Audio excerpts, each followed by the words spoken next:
Hello, welcome to 2018. If this is your year to declutter and organize, then this is the place to start.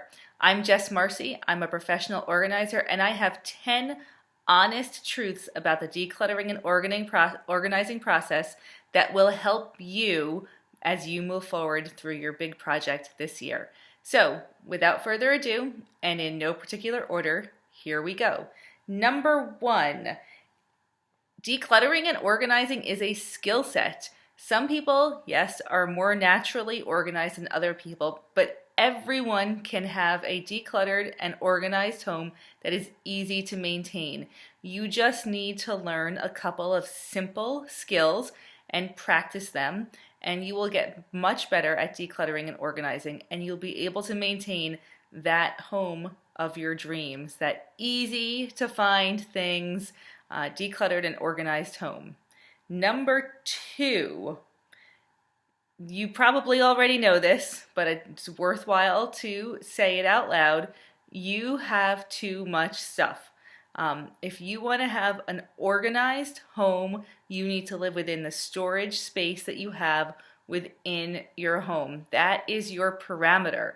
So if you are trying to organize more stuff than comfortably fits into your closets, drawers, cupboards, dressers, then you will never have that organized home that you desire. You need to live within the space that you have. That's the honest truth about why your decluttering and organizing doesn't always work. Number three, decluttering and organizing your home is a very long process. It takes a long time, and sometimes you need to do the entire process a couple of times, because the first time you go through, you're going to learn so much and you're going to be practicing these skills, and then you're going to realize that you can do even more and you're going to be motivated to do it all over again. So it's a long process. Everyone feels really motivated at the beginning of the year, and that's great. But I think definitely you should consider the decluttering and organizing of your house to be more of a marathon and less of a sprint. It's going to take a long time. Number four, you will need to change your habits and your mindset in order to maintain a decluttered and organized home. You are going to have to change your shopping habits, which is okay. It's not a bad thing.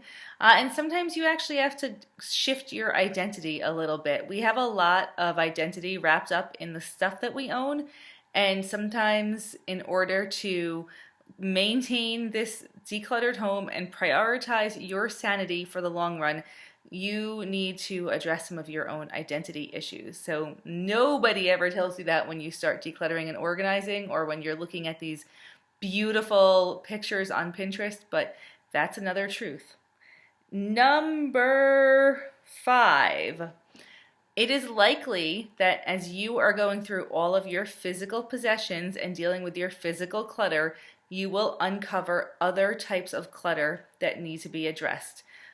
Physical clutter is a manifestation of just different types of clutter in your life. Emotional clutter, relationship clutter, financial clutter. There's clutter is everywhere, and dealing with your physical clutter will bring up a lot of other clutter. So that's just something to keep in mind as you're moving forward. It might get a little crazy.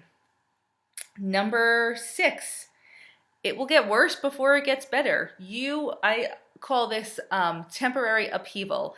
When you start decluttering your home, you're going to experience some temporary upheaval. Things are going to be out of place, out of order, all over your house as you go through all of your possessions and determine what is worthy of staying in your life. So it feels stressful during the process because it feels like you're not getting anywhere, but stick with it, because it's only temporary upheaval, and at the end, it's amazing. Your life changes, and it's incredible. So stick with it.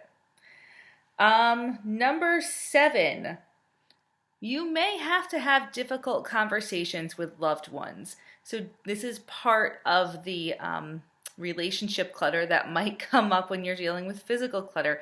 You might need to talk to your kids about their expectations for how much stuff you purchase for them. You might need to talk to your parents about how much they're giving to you and to your children, how much physical stuff. You might need to talk to your spouse about how uncomfortable the environment is that you're living in, or how much stress it's causing you. So there might be some difficult conversations that come up during this process. And that's another thing to start thinking of and preparing yourself for, because at some point you're going to hit that wall and you're going to need to have that conversation. Number 8, the order that you work in matters a lot to your success overall. So the correct order to declutter and organize your house is to work in from easy to hard. So easy categories to hard categories. And easy to hard, I'm talking about emotionally easy. So what is a collection of stuff that you have very little emotional attachment to? Start there. Don't start with family heirlooms that are complicated and emotional and involve a lot of other people. Start with pencils. Start with something easy and strengthen your decluttering muscle. So there's a right order to work in, and it's emotionally easy to emotionally difficult. Number 9, this one can be hard for some people to hear, but it is a truth. Every single thing that you own right now will ultimately end up in a landfill. So if you are hanging on to stuff because you don't want to recycle it, you don't want to dispose of it, you feel bad about the environmental impact of what you are holding on to, the truth is one day it's going to be in a landfill. Of course, I encourage everyone to recycle and try and upcycle and try and give your items additional life, but the time to consider how you're going to dispose of something is before you make the purchase, not after you already own it. So instead of hanging on to this stuff that you don't want to let go of because you don't want to see it go into a landfill, just remember, everything is going to end up in a landfill that you own ultimately. It sucks, but it's the truth. So don't let that be a reason that you hang on to something for another and take care of something and have an emotional relationship with something for another 10 years, because that's just a silly waste of your time. Okay, number 10. You might need additional support during this process. You might need to hire professional help. This is dealing with all of your clutter. It's very emotional, and as I said, it requires a skill set for you to learn. You might need to hire a professional organizer. You might need to go talk to a therapist. There might be a lot of emotional stuff that comes up. Get the help as you need it. There's no reason to be embarrassed about dealing with clutter. This is something we're all dealing with, and there are professionals out there that can help you. So get help when you need it. And here is your bonus, number 11, honest truth, the bonus one. Your life is going to open up in new and unexpected ways at the end of this process. Going through physically handling everything that you own opens up the world in a whole new way. Determining what you value and what is important to you changes your life. So stick with it. There is a pot of gold at the end of this rainbow. Even though it's a struggle to get there, it's worth it. If you need help, if you need more tips, if you need support, feel free to reach out. I have my website on the bottom here. Subscribe to my videos. I'm launching my YouTube channel this January and giving you all sorts of tips to get through the process of decluttering and organizing your home, because your sanity is worth it. And remember, prioritizing your sanity should be the number one goal of the whole process. So have at it, have fun, good luck.